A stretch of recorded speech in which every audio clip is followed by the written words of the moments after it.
Roman পিছিয়ে দিয়ে নামাজ পড়ছে। সুবহানাল্লাহ। গরু ছাগল চলছে আর রাখাল কি করছে? নামাজ পড়ছে। ওমর ফারুক পিছনে গিয়ে দাঁড়ালেন। সালাম যখন ফেরালো, সালাম দিলেন, আসসালামু আলাইকুম। রাখাল ঘুরে দেখলেন, দেখার পরে চোখ বড় বড় করে দেখছেন। উনি সালাম দিয়ে বলে, রাখাল ভাই, আমি পথিক, আমার খুব পিপাসা লেগেছে, এক পেয়ালা দুধ চাই।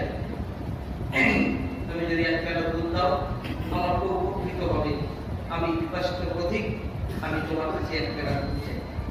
রাখাল সালামের জবাবও দিলেন না, কিছু বললেন না, চুপ করে চেয়ে থেকে গেলেন। ওমর ফারুক বলেন, কি ব্যাপার, সালাম দিলাম, সালামের জবাবও দিলে না, আর এক পেয়ালা দুধ চাইলে তাও দিলেন না। রাখাল বলে,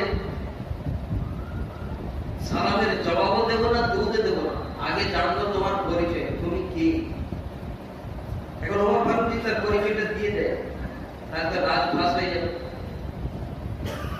তাই তিনি ঘুরিয়ে পরিচয় দিচ্ছেন, মিল্লাতা আবিকুম ইব্রাহিম ওয়া সাম্মাকুমুল মুসলিমিন।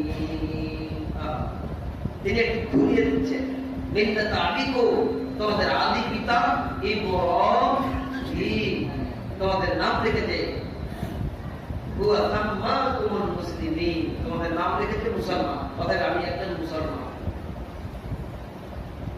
সরাসরি বলছে যে আমি একজন মুসলমান। এবার রাখাল বলে,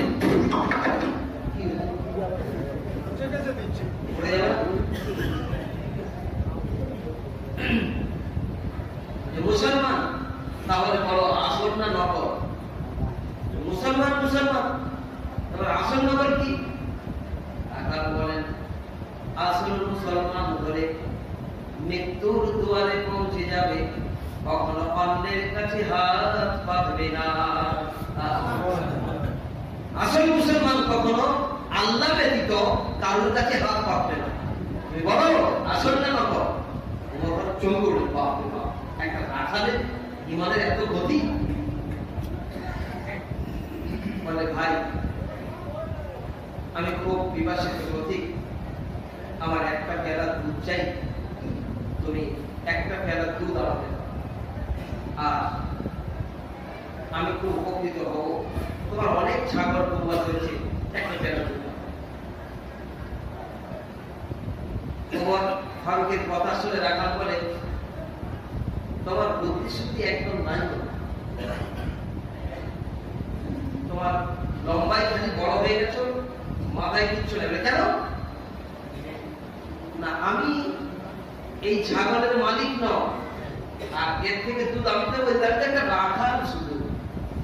দুধ যদি নিতে হয় ওই পাহাড়ের প্রান্তরে মালিকের ঘর, সেখানে চলে যাও, তার কাছ থেকে দুধ যদি নিতে তার কাছ থেকে নাও, আমি রাখাল, আমি দুধ দিতে পারি। ওমর ফারুক বলে, ভাই ঠিক আছে, কোনো ব্যাপার নাই, 2 টাকা দিলাম, এক পেয়ালা দুধ দাও। সঙ্গে সঙ্গে রাখাল গরম হয়ে গেছে, অর্ধ লম্বায় বেড়ে গেছে। তুমি একেবারে মুনাফেক। এই মুনাফেক বলার সঙ্গে সঙ্গে তো ওমর ফারুক একদম চোখ লাল হয়ে গেছে। এই রাখাল ভাই, যা মনে চাই তাই বলতে পারো, এতে মুনাফেকের কি হলো? মুনাফেক এর জন্য বললাম যে আমি যদি মালিক হতাম, তুমি আমাকে রাখাল বলে ডাকতে না। আমি মালিক হলে আমাকে রাখাল বলে ডাকতে কি? রাখাল বলে ডাকতে না। আর তুমি যখন জেনেছো আমি রাখাল, আমি এর মালিক নয়, তার সত্ত্বেও তুমি দুধ চেয়েছো, মানে তুমি মুনাফেকি করো। চোখ করো, তুই আরো একটু রাখাল দেখছে, বলে ভাই এক কাজ করো, ঠিক আছে, ওই পাহাড়ের গুহার ভেতরে যাই, গিয়ে তোমাকে 2 টাকা লুকিয়ে দেবো, আর তুমি আমাকে এক বেলা দুধ লুকিয়ে দেবে, কেউ দেখতে পাবে না। রাখাল বলে, ভণ্ড মহাভণ্ড, তোমার মতো ভণ্ড দেখা যায় না। কাকে বলছে? আরব জাহানের শাহিদ শাহ বাদশাকে বলছে। আর ওমর ফারুক না আগে কিছু কোনো বডিগার্ড, না কোনো ফৌজ, না কোনো পুলিশ প্রশাসন, কিছু নেই। এখনকার এমএলএরা বার হলে তার ফৌজ থাকে, আগে কিছু প্রধানরা বার হলে তার আগে কিছু চিন্তা চলতে থাকে, আগে থাকে না। আর আরবের প্রেসিডেন্ট যাচ্ছে, তার কোনো খোঁজ নেই, কিছু নেই, কারণ তাদের কোনো ভয় নেই, তারা আল্লাহ ছাড়া কাউকে ভয় করে না। বলে তুমি ভণ্ড, মহাভণ্ড, ভণ্ডামের কি হলো? বলে আরে গুহার ভেতরে ঢুকে আমার মালিক দেখতে পাবে না, কিন্তু একটা মালিক, যে আমার মালিক, তোর মালিক, তোর বাপের মালিক, সারা চাঁদের মালিক, সে মালিক দেখতে পাচ্ছে।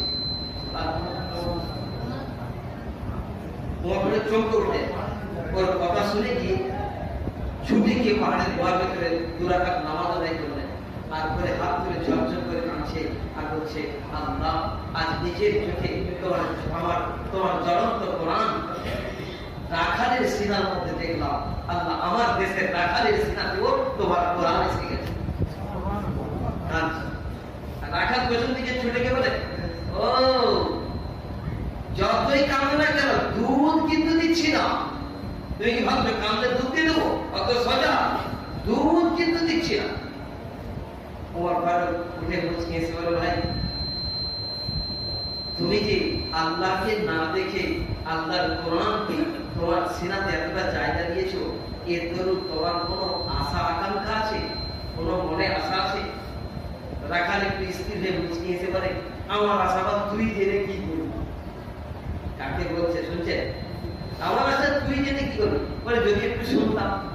বলে আমার 2টা আশা আছে। 2টা কটা? কি?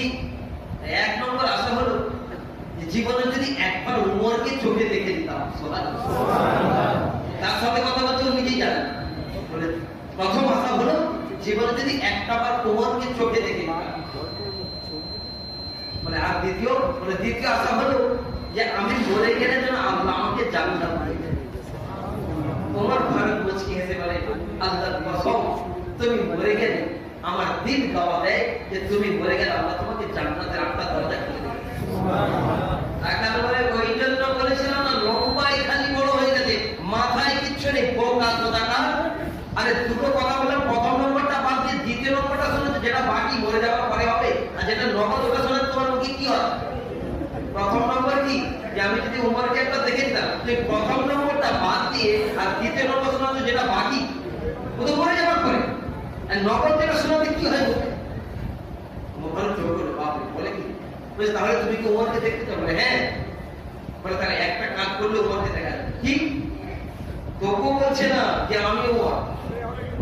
আর আমরা যখন কোনো জায়গায় বিদেশে কোনো জায়গায় যাই, আমাদেরকে যখন কেউ পরিচয় চায়, আমি নাম করে আমি ওই লোকটা যখন জিজ্ঞাসা করে অমুক লোকটা ছিল, দেখা গেল ওইখানে তো আমাদের দাদু বা নানা, তখন আপনি কি করেন? আমার দাদু, তোমার বড় আব্বা, তোমার চাচা করেন, আমাদের নিজের পরিচয় দেয়, নিজের বংশ মর্যাদার নাক টিকে রাখার জন্য।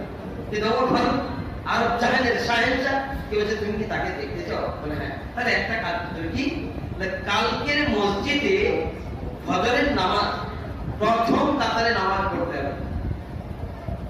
রাখাল বলে, সত্যি তোমার যে বুদ্ধি কতটা বোঝা গেল, তোমার মতো ফালতু লোকের সাথে কথা বলা আর আমার সময় নেই, আমি ওরা চলবে। হ্যাঁ, ঝাঁপটি মেরে হাত ধরতে বলো, ও ভাই ফালতু কি হলো? তুমি জানো না আমি রাখাল, সারা জীবন বারান্দায় নামাজ পড়ে ওখান থেকে কেটে পড়ি, তারা ভেতরে নামাজ পড়ে, তারা সব দামি দামি সাহাবী, আর আমি রাখাল, আমি তো পেছনে নামাজ পড়ি, আমি কি করে সামনে যেতে পারি? এটা কখনো সম্ভব? ওমর বলে, যারা ভেতরে নামাজ পড়ে তারা দামি, আর পেছনে যারা পড়ে তারা কম দামি। এটা তুমি ভাবতে কি করে? যারা ভেতরে থাকে তারা দামি, আর বারান্দার গুলো কম দামি ভাবতে কি করে? বলে আল্লাহর কাতারে যখন দাঁড়াবে, তখন কি আমির, কি করি, কি সায়েন্স, কি টেকনোলজি, আর কি দিন মজুরি, সকলেই সবার। ঠিক কিনা? তুমি একবার ওমরকে যদি দেখতে চাও, দেখো ভেতরে ঢুকে দেখো, শব্দ হলো ফজরের নামাজের প্রথম কাতারে নামাজ পড়তে হবে, আর যেই লোকটি ইমামতি করবে সেই হলো ওমর। তাহলে আগেকার বাদশারা শুধু বাদশাহী করে না, ইমামতিও করেছে। রাসূল ইমামতি করেছে, আবু বকর ইমামতি করেছে, ওমর উসমান ইমামতি করেছে, আলী ইমামতি করেছে, দেশের বাদশা ইমামতি। আমাদের দেশের একটা বাদশা পাওয়া যাবে ইমামতি, একটা প্রধান ইমামতি করে, কিছু বলে, একটা এমএলএ এমপি, চলো মেম্বার পুরো ইমামতি করছে আমাদের মেম্বার, আর বলে পাওয়া যাবে। কালকের প্রথম রাকাতে নামাজ পড়তে হবে, আর যেই লোকটি ইমামতি করবে ওই হলো ওমর। বলে তাহলে কি ভেতরে ঢুকতে হবে? হ্যাঁ নিঃসন্দেহে ভেতরে যেতে পারো। তাহলে আজ থেকে আর যাচ্ছি না, আজ থেকেই রাত জেগে থাকো, কাল ফজরের নামাজ ওমর ফারুক চলে গেলেন। সারা রাত অপেক্ষায়রত যে ময়দানে পড়ে থাকবে নামাজ পড়ার জন্য, তার ফজরের নামাজ কাদা হবে। এবার আজান হবার আগে, আজান শুরু হবে তার আগে মসজিদে পৌঁছে গেছে। তখন মসজিদে কেউ নাই, একদম ঠিক ইমামের সরাসরি যে জায়নামাজটা বেচারা থাকে তার মধ্যে, তাই না? একদম ওই জায়গায় চুপটি মেরে বসে আছে। আর আল্লাহ বলছেন যখন আমি ইমামতি করবো আমার পেছনে থাকবে আবু বকর, আমার পরে আবু বকর, আমার আবু বকর যখন ইমামতি করবে আবু বকর পরে ওমর, তাই না? আর আমার ওমর যখন ইমামতি করে তার পেছনে থাকবে উসমান, পেছনে কি থাকবে? উসমান। উসমান যখন ইমামতি করে তার পেছনে থাকবে আলী। এই অবধি তিনি ঘটনা শেষ করেছেন। এই চারটা ঘটনার নাম। তো এখন উনি ঠিক ওই জায়গায় চুপটি মেরে বসে আছে। একটার পর একটা সাহাবীরা আসছে, আজানের পরে দাঁড়িয়ে আছে। পরে শূন্য করে চুপ করে ওই জায়গাটি ধরে বসে আছে। কিছুক্ষণ পরে এক বিখ্যাত সাহাবী ঢুকলো, যে ওই জায়গাটিতে প্রতিদিন বসে, তার নাম উসমান। এখন এসে দেখে জায়গা দখল। যখন জায়গা দখল মসজিদে হয়ে যাবে, কেউ নিজের ইচ্ছায় কাজ করে তাকে সরাতে পারবে? সে যদি ইস্তেকবার করে আপনি আসুন আমি পেছনে, আলাদা, কিন্তু আপনি নিজের ইচ্ছায় সরাতে পারবেন পারবেন না। যখন সামনে সে জায়গা দখল, তাহলে উসমান তো পাশে দাঁড়িয়ে ধরে তার সুন্দর পড়া করে এবারে রাখালকে দেখছি, আমি বারবার দেখছি, দু তিনবার দেখেছে রাখালের মেজাজ তেমনি গরম। রাখাল বলে, এই বড় কি হলো আবার দেখছো? উসমান চোখ দীর্ঘ, প্রথম কাতারের মুসল্লি এত গরম, প্রথম কাতারে তো নরম হয়, প্রথম কাতারের মুসল্লি এত গরম। উসমান চোখ করে বলে, ভাই আসলে আগে কোনদিন দেখিনি তো, তোমার পরিচয়টা কি? ও প্রথম কাতার আছে, তাহলে পরিচয় দিতে হয় বুঝি? উসমান চোখ করে, বাপরে এত গরম, প্রথম কাতারের মুসল্লি এত গরম। উসমান বলছেন বাবা চোখ করছে, বলছে ভাই রাগ করছেন কেন? আসলে দেখি তাই জিজ্ঞাসা করছি। রাখাল বলে, সারা জীবন বারান্দায় নামাজ পড়ি, কখনোই ভেতরে আসি না, আজ ভেতরে এসেছি দেখার জন্য, দেখা হলেই চলে যাব, আর কোনদিন আসবো না। উসমান চোখ করে পারে। উসমান বলে, সারা জীবন প্রথম কাতারে নামাজ পড়ি, আজও দেখতে পেলাম না, আর তুমি প্রথম দিন এসেই দেখবে। উসমান কাকে দেখার কথা বলছে? উসমান তো কাকে দেখার কথা, আর ও কাকে দেখার কথা বলছে? উসমান বলে, সারা জীবন প্রথম কাতারে নামাজ পড়ি, আজও দেখতে পেলাম না, আর তুমি প্রথম দিন এসেই দেখবে। রাখাল বলে, ও তোমার চোখের ছান পড়েছে, তুমি দেখতে পাও না? আমার হাত ধরো, আমিও দেখবো, তোমাকেও দেখাবো। সত্য বাপরে বাবা, আজকে দিয়েছে কে? নিজেও দেখবে, আমাকে দেখাবে। এত বড় বিখ্যাত উসমান সাহাবী, রাখালের হাত ধরে চুক্তি মেরে বসে আছে, দেখবে, ও দেখবে। উসমান কাকে দেখবে আর রাখাল কাকে দেখবে? দুজনের দেখার মধ্যে পার্থক্য আছে না নাই? রাখাল দেখবে ওমরকে, আর উসমান রাখালের হাত ধরে বসে আছে, যে ও দেখবে আমাকে দেখতে পাবো কাকে? আল্লাহকে।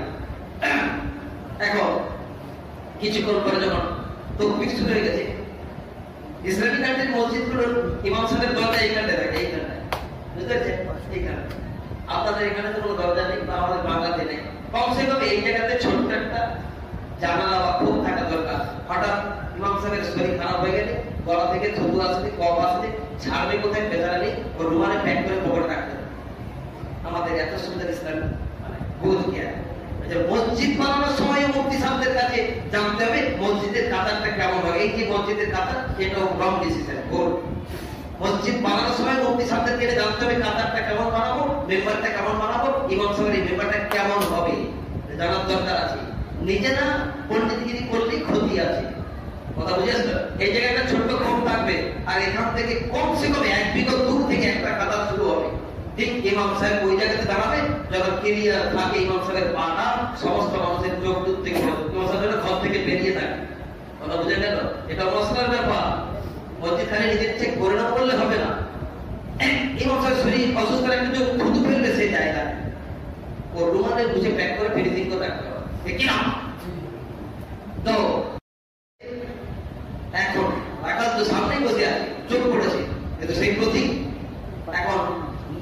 তকবীর শেষ, আল্লাহু আকবার বলার আগে ইমাম সাহেব আল্লাহু আকবার বলার আগে রাকাত চিৎকার করে আল্লাহু আকবার। সমস্ত মুসল্লিরা এখন নামাজি শুরু হলে লম্বা হলো না, নামাজ শুরু হলে লম্বা হয়ে যায় নাকি? কোনো ভুল করলে ইমাম সাহেব লম্বা হবে।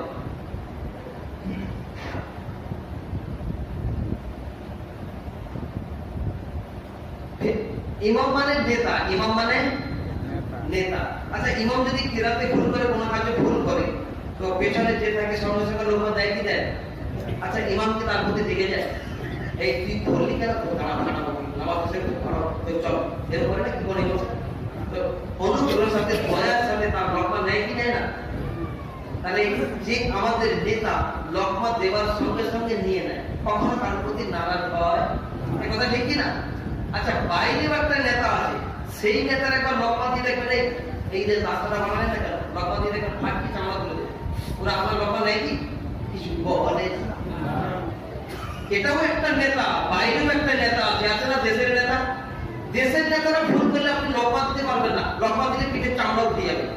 কিন্তু দেখুন দিনের আদর্শ নেতাগুলোকে দেখুন, আপনি লক্ষ্য দেওয়ার সঙ্গে মাথা নত করে তারা নিয়ে নেয়, কখনো আপনার প্রতি রাগ নারাজ হয় না। কোন নেতার দাম বেশি, ভেতরের না বাইরে? যেই নেতার কারণে আল্লাহর জান্নাতে আপনি চলে যাবেন, ওই নেতার ভুল করলে আপনি দিলের সঙ্গে সঙ্গে ধরে নেয়, আর যেই নেতার কারণে আপনি জাহান্নামের দিকে আগাবেন, সেই নেতার ভুল ধরে আপনার পিঠে চামড়া তুলে দেবে। এই কথা ঠিক কি? তবে সব নেতা এরকম না, কিছু বাইরের নেতা নিয়ে আছে না, তাই তো রাখা হলো আল্লাহু আকবার, মুসল্লিদের সব করো আল্লাহু আকবার। আরে নাও শুনে কে তো লক্ষ্য দিল, বলছে আমি দিয়েছি। কেন লক্ষ্য দিলে? বলে এই বেয়াদব প্রতিজ্ঞার জন্য লক্ষ্য দিয়েছি। বেয়াদব যখন করেছে সমস্ত মুসল্লিদের করো, উসমান হাত ধরে বসেছেন, সব হাত ছেড়ে দিন।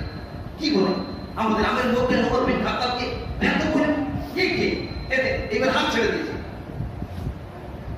সেই সমস্ত লোকের আলাদা মানে কথা শুরু হয়ে গেছে। রাখার পরে এই জন্য তো বলেছিলাম ভেতরে আসবো না, ভেতরে আসলে এত ঝামেলা বেড়ে গেছে। বলে লক্ষ্য দিলে কেন?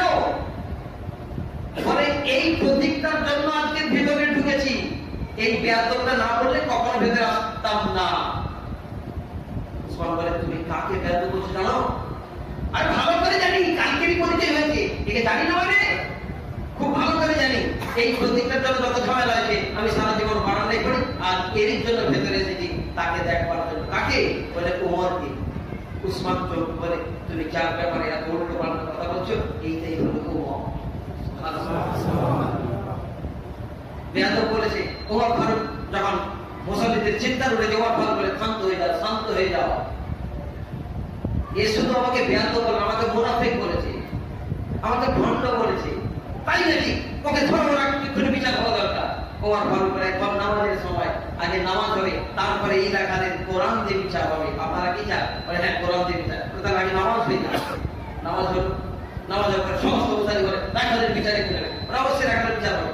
রাখাল থেকে দু বাদে ধরে ধরে আজ সকালের সামনে বলে তোমরা কি আমার কথা বিশ্বাস করে আমাকে মানো? বলে অবশ্যই আমি লোক করি, আপনি যা বিচার করবেন তাই আমরা মেনে নেবো, কথার মধ্যে করে কোনো প্রশ্ন নাই।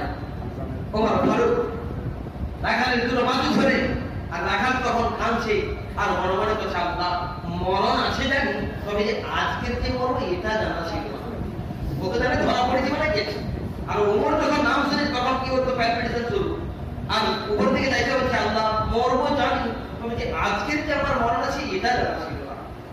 যে ওমর ফারুক বাজুটা ধরে শান্তিতে ধরিয়ে মাথার উপরে একটা চুমো দিয়ে বলে ও জগৎবাসী তোমরা শোনো, আমি আমের মুখবিন, আমি ওমর বিন খাত্তাব, খাত্তাবের বেটা ওমর বলছি, রব্বে সুবহানাল্লাহর কসম করে বলছি, আমি আমার নিজের চোখে এই রাখালের সিরাতে আল্লাহর কোরআন দেখেছি। সুবহানাল্লাহ। ওর ঘটনা শুনলেন?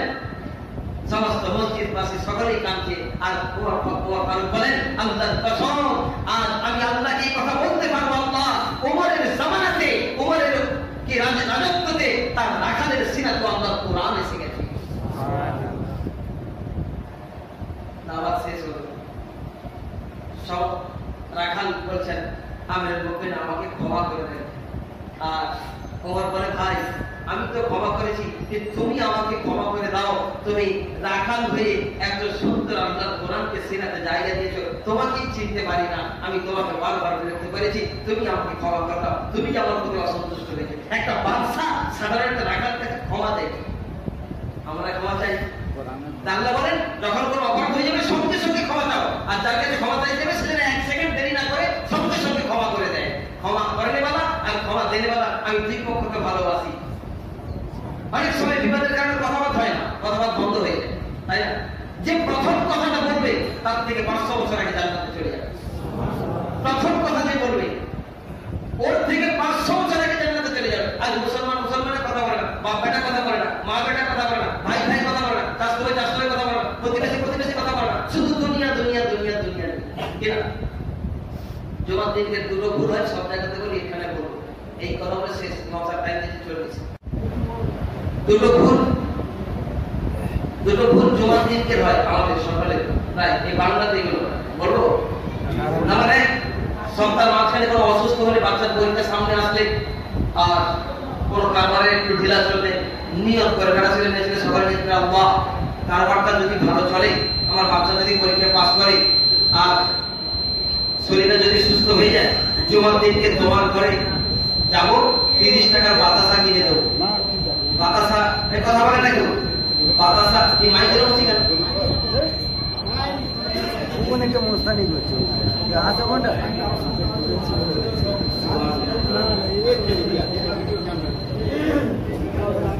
30 টাকার বাতাসা কিনে দেবো। ক টাকা? 30 টাকার বাতাসা। 30 টাকার বাতাসা কিনে আল্লাহকে জমা দিতে দেবে। কি করবে? পরীক্ষা পাস করাবে, বিমান ঠিক করাবে, কারবার ঠিক করাবে, লাখ লাখ টাকার কারবার ঠিক করাবে। 30 টাকার বাতাসা 60 টাকা কিলো, 30 টাকার বাতাসা। আমার মনে হয় মিষ্টি দোকানের সব থেকে কম দামি মিষ্টি বানানো বাতাসা, প্রত্যেকে কম দামি কোনো আসে বলে তো আমার মনে হয়। আপনারা কি বলছেন? কথা ঠিক না ভুল? আচ্ছা, এখানে বাতাসা আছে, বাতাসা আছে।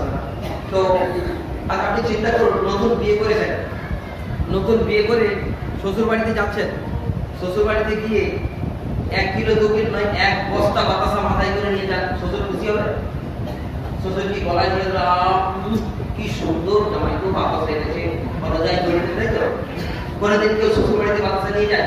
কথার জবাব দেন না। কোন বন্ধুর বাড়ি বিয়ে বাড়ি দিলে কেউ বাতাসা নিয়ে যায়? কোন আত্মীয়র বাড়িতে বাতাসা নিয়ে যায়? কোন মেয়ে জামাইয়ের বাড়িতে, কোন শ্বশুর বাড়িতে বাতাসা নিয়ে যায়? কোন বন্ধুর বাড়িতে বাতাসা নিয়ে যায়? তাম পৃথিবীতে কেউ কারোর বাড়িতে যাওয়ার সময় বাতাসা নিয়ে যায়? কেউ বাতাসা পছন্দ করে না। মহান রব্বেসুল জালাল বলেন, আমি কি এত ঘেটিয়া, আমার ঘরটা কি এত নিচু, তোর বন্ধুর ঘর থেকে আমার ঘরটা খারাপ, তোর শ্বশুর বাড়ি থেকে আমার ঘরটা খারাপ, তোর আত্মীয় বাড়ি থেকে আমার ঘরটা খারাপ, আমার ঘরটা কি এত নিচু এত ঘেটিয়া যে আমার মতো বাস্তব 30 টাকা বাতাসা? হারিসরা কি করবো? এই মানুষগুলোকে কি করবো? হারিসরা খালি তোর বাতাসা এত পাঠাবো, তোকে পাঠাবো, তোর বাপকে পাঠাবো, আই কাজে একটা বাতাস কি আল্লাহ পড়াতে এসছে? যে বাতাসা কেউ পছন্দ করে এই কতদিন এ ঢক চলবে? আল্লাহর ঘরের সাথে আল্লাহকে 30 টাকার বাতাসে আল্লাহকে পড়াতে এসছেন। বিবি কে দিয়েছে? কে দিয়েছে? কিছু বলে না, ঘুমে বলে নাকি? বাচ্চা কে দিয়েছে? একটা বাচ্চা প্রতিদিন স্কুলে গেলে কমসে কম 10 টাকা খরচ করে, কি করে না? রবিবারে আর একটু বেশি খরচ করে। একটা বাচ্চা কমসে কম এক সপ্তাহে 100 টাকা খরচ করবে। আর আপনি বাচ্চার পিছনে বিবির পিছনে লোড খরচ করেন, আর মহান আল্লাহর দরবারে 30 টাকার বাতাস আনেন। আপনাকে লজ্জা লাগে না? আপনার বিবেকে লাগে না? বাতাসা যারা দেয় কিছু আবার হিটলার থাকে, বাতাসা নিয়ে বাতাসা দেয় কিছু থাকে, তার বাতাসা শুধু বাটি, সে বাতাসা বাটার প্রফেসর। কিছু লোক থাকলে মাথায় দেখতে খালি বাতাসা বাটি, সব বাতাসা এগুলো বাটি আসলে। আর যারা নেয় তারা বিকেল বাতাসা নেয়। কি যেন দারুণ কি ব্যাপার! বাতাসা দিতে একটা বাতাসা নিচে পড়ে গেছে, কেউ জানে না। যখন জমিনে কোনো মিঠা পড়ে যায়, আল্লাহর একটা মাখলুক আছে, তার নাক প্রথম খবর পায়, সেটা হচ্ছে পিঁপড়ে। ঠিক না? পিঁপড়ে যেখানে যায় একা যায় না, পুরো জামাতের সাথে যায়, সে তার বাপ, তার দাদা, তার দাদা যায়, মালিকার পুরো গোষ্ঠী পুরো একসাথে যায় জামা। ঠিক না? পিঁপড়েরা কর্তৃপক্ষ একা যায়। তো প্রথমে ওদের দাদা হুজুর থাকে, কমান্ডার থাকে, বাবা কি আছে চেক করে বলে, চিন্তা করে কিন্তু বাতাস হয়। আমি তো ভেবে দেখবো রসগোল্লা চমটা বলবি, কালকে কিসমিস হবে, কিন্তু বাতাসা চল। আজকালকার পিঁপড়েরাও মাধ্যমিক পাস, কি পাস? ওরাও বাতাসা পছন্দ করে। শ্বশুর বাড়ি যাওয়ার সময় চকলেট যদি নামাজিদেরকে খাওয়ানোর দরকার থাকে তো মসজিদে জুমার দিনকে রসগোল্লা, চমচম, বর্মি, কাজু কিছু জানে না, ও বাবা 10 টাকা ফিস সব তো চলে যায়, তাই না?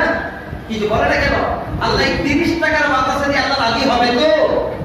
এই ঢপ কতদিন চলবে? বলে আমার বাপ দাদার জামার থেকে তারা কি ভুল করেছে? ও তাই নাকি? তাহলে বাপ দাদার আমার তো সেই খালি পায়ে চলতো, আপনি জুতো কেন করলেন? বাপ দাদা তো মাটির বাড়িতে ছিল, আপনি পাকা বাড়ি কেন বানালেন? বাপ দাদা তো সেই বাঁশতলায় হাঁটতো, সকালবেলায় গিয়ে জমিতে হাঁটতো আর পুকুরে ছোলাতো, আপনি বাথরুম কেন বানালেন? বাপ দাদা সারা জীবন জিন্স প্যান্ট পরে না, আপনি জিন্স প্যান্ট কেন বললেন? এই কিছু বলে না কেন? বাপ দাদা তুমি সব বাচ্চাদের সবগুলো মানে না, ও সব ছেড়ে দিয়েছে, দুনিয়া চেঞ্জ করে ফেলেছো। আর যখন দিনের ব্যাপারে আমার বাপ দাদা করেছে, বাচ্চা সাথে চামড়া দিচ্ছি, ফারিস্তা করে দিচ্ছি, একেবারে আই পিঠি চামড়া তুলে দেবো। যে জিনিস কেউ পছন্দ করে না, এই মহান বাদশার দরবারে এক সপ্তাহ পরে আনবো কি করে? লজ্জা লাগে না? আর আনবো হাত তুলে দেখা, জীবনে বাতাস আনবো, হাত তুলে হাত করো, হাত তুলে সবাই, আর বাতাস আনবো কোনদিন? বাতাস আনবো যদি খাওয়ানো হয় বিরিয়ানি করে খাওয়ান, চমচম, বরফি, কাজু, কাজু প্যাকেট কিনে দিয়েছে, দুটো করে কাজু দেয়, যেটা আল্লাহর জন্য খাওয়া ভালো খাবার। নাম্বার 2 ভুল, আরেক নম্বর ভুল, সেটা হলো এই ইমাম সাহেব যখন সালাম ফিরে দেবে, ওই টিভিটা আছে না, ওই টিভিটা মুখ খোলা আছে না, ঢাকনাটা সেই শুরু করে কাটা আছে, ইন্নামাল আমালু বিন্নিয়াত, ওখানে লিখবে কখন হাদিস। কমিটির মসজিদ কমিটি রাগ করবে না, কমিটিদের নিয়ম এই ডিবাটা এনে সব দিন একটা ডিবাটা কিনেছে, একটা মসজিদের জর্দা ফ্রি ডিবা বাংলাদেশের কাছ থেকে নিয়ে আসে, তাই না? আর আজকের দিনে জুমার দিনকে সব প্রচুর কয়েন পয়সা, 5 টাকা, 2 টাকা, 3 টাকা, এই কয়েন পয়সাগুলো বেশিরভাগ যে খুব কম আল্লাহ মাল আছে তারা আজকে নোট দেবে, কিন্তু বেশিরভাগ সব কয়েন পয়সা কভার ঠিক করো, সব 90% ধরা থেকে সব কয়েন পয়সা আসবে। এর উপরে বার করে যখন ডিবাটা চালাবে, ইমাম সব সালাম করতে সময় দিবে চালাবে, আর কয়েন পয়সা বার করে টম, আমাদের কি সুন্দর লাগে এরকম টম করে না পড়লে আমাদের মন করে, তাই না? কিছু বলে না মানে টম, তুই খালি একটা পাঠ করবি, টম টম করে বাজাবো, আমার খালি অপেক্ষা করতে একটা আয় খালি বিবির পিছনে, বাচ্চার পিছনে বড় বড় নোট খরচ হবে, 10 টাকা, 20 টাকা, 50 টাকা, 100 টাকা খরচ হবে। আমার মতো বাদশার দরবারে 1 সপ্তাহ করে দিদার করতেছে টম, তুই একটা বার আগে তোর খালি দিদার করছিস, তোকে টম টম করে বাজাবো করে আয়। দেখুন আজকে যদি একটু পকেট ঠিক করা যায়, বেশিরভাগ করতে পারবেন, শুধু টম করে যাবে। আর এখানকার কমিটির নিয়ম শুধু এখানকার পুরো বাংলাতে দেখি কমিটি ওই ডিবাটাকে নিয়ে শুরু করবে, তোমরা শুধু পয়েন্ট দাও, আমাদের নোট দরকার নেই, এর মানেটা কি? এ শুরু করে কেটে দেওয়ার মানেটা কি? তোমরা শুধু পয়েন্ট দাও, আমাদের বেশি দরকার নেই। তারপরে দুদিন পর ভিখারি মতো করে তাহলে মসজিদে এটা করো, ওটা করো, তোমরা এবার ভিখারি, মসজিদের জন্য ভিখারির মতো চাইতে হবে কেন? মসজিদ আল্লাহর ঘর, জুমার দিন আপনি আপনার বাচ্চার পিছনে সালাম 100 টাকা খরচ করেন, আপনি যদি 50 টাকা করে ফেলেন, আল্লাহর কসম মসজিদের কোনো অভাব থাকবে? ইমামের কোনো অভাব থাকবে? ইমামের বেতনের অভাব থাকবে? ইমামের বেতনগুলো সব থেকে কম, রাখ করবে না, ইমামের বেতনগুলো আজকাল সব থেকে কম। ইমামের বেতন যদি 40-50 হাজার টাকা করে হতো, ইমামের কোনো কষ্ট থাকার কোনো প্ল্যান করতে না, নামাজকে সুন্দর করে পড়াতো না, ইমামরা কি করে আল্লাহু আকবার আলহামদুলিল্লাহি রাব্বিল আলামিন, ইমামের বেতনের শাড়িটা কিনে দাও, আর রহমানির রহিম আগে বসে ব্লাউজ ছায়া হয়ে যাবে, ও নামাজ কি হবে? ও যদি বেতন কমে নামাজ কি হবে? এর বেতন কম হওয়ার কারণে নামাজও গড়বড় হবে। তাম পৃথিবীর যত অফিস আদালত আছে, আল্লাহ বলেন তাম পৃথিবীর যত অফিস আদালত আছে, সব থেকে বড় আদালত, সব থেকে বড় অফিস যদি থাকে সেটা আমার মসজিদ। আর সেই মসজিদে যে অফিসার আমি তাই করি, মুয়াজ্জিন আর ইমাম সাহেব, সেটা তাম পৃথিবীর সব থেকে বড় অফিসার, তাদের বেতন সব থেকে উত্তম পদকা। বলে শুরু করে কেটে দিই, তোমার শুরু করে কাটবে না কেন? বড় বড় বালতি থাকে, বড় বড় নোট ঢুকবে, আর যখন আপনার নিয়তটা বড় হবে তখনই তো বড় আসবে।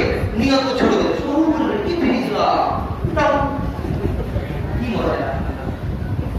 এটিবার একটা মসজিদে, আমি কথা বলছি না, আপনারা মসজিদে দেন বলে তো পাথর বসেছে, কিন্তু কখন দিয়েছে? যখন কমিটি ভিখারি মতো চেয়েছে তখন দিয়েছে।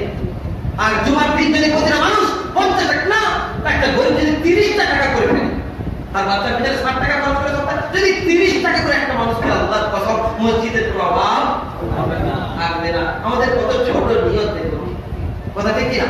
তাই বাতাস আমরা কোনোদিন দেবো না। আজকে তো অনেকে খুচরো ভাষায় ইউনিট ছেড়ে দিয়ে ঝামেলা, এগুলো হয়, জানতে পারি না কি হবে। আজকে ইনফ্লেশন দিয়ে দেন, কিন্তু যদি নোট আছে নোট দেন, আগামী থেকে আর খুচরো পয়সা একটাও দেন। কমিটিরা জোয়ার করে খালি খুচরো করে করে ফেলে যাবে, ঠিক না? ঠিক না? খুচরো পয়সা আর কখনো মসজিদে ফেলবো না। হাত আল্লাহ দিকে তুলে দেখেন, জীবনে কোনদিন খুচরো পয়সা মসজিদের বাক্সতে ফেলবো না। যখনই ফেলবো আমরা কমসে কম হাত নামান, আল্লাহ কবুল করবে, 20-30 টাকার কমে কেউ ফেলবো ইনশাআল্লাহ। আর জীবনে হারাম খাবো না, হারাম লক্ষ্য বাচ্চার পেটে দেবো না। মন্দার সুদ থেকে যতক্ষণ পর্যন্ত আপনি ইবাদত করবেন, তাম পৃথিবীর বেঈমানেরা উপরে লেগেছে, আপনাকে আপনার বাচ্চাকে খালি হারাম খাইয়ে দিতে পারলে আপনার ঈমানটা নষ্ট হয়ে যাবে, ওরা আপনার গেরবান ধরে তুলে আসার পারবে, আপনি কিছু করতে পারবেন না। আর যে মানুষ হারাম খায় তার ঈমানের ক্ষতি হতে হবে, তার সচ্ছ হয়ে যাবে, সে জীবন কুরবান করে দেবে, তবু প্রথম সাইডে ছুটে চলে যাবে।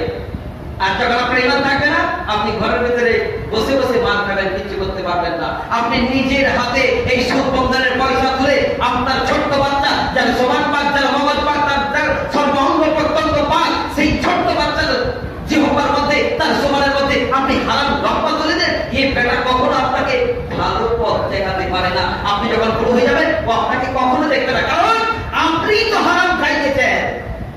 আর ও সেদিন হারাম কোর হবে, ওর বউকে অন্য জায়গায় ফ্ল্যাটে থাকবে, আপনার ধারে মাঝে আসবে না, কান করে চলে রাখেন। তাই এই কাজ করবো করবে নাকি না? নিজে সুদ খাবো না, সুদের পয়সাতে, বন্ধনের পয়সাতে কোনো বাচ্চার মুখে একটা লম্বা তুলে দেবো, খবরদার এই কাজটা করবেন না, জীবনটা সর্বনাশ হয়ে যাবে। আপনি অনেক বলবেন আমার বেটা আমাকে দেখবে না, কারণ না, আপনি সারা জীবনটা কেমন করে লক্ষ্য করুন, গণিত করুন, টের পাবেন। এই কাজ করবো। আল্লাহ পাক আমাদের সকল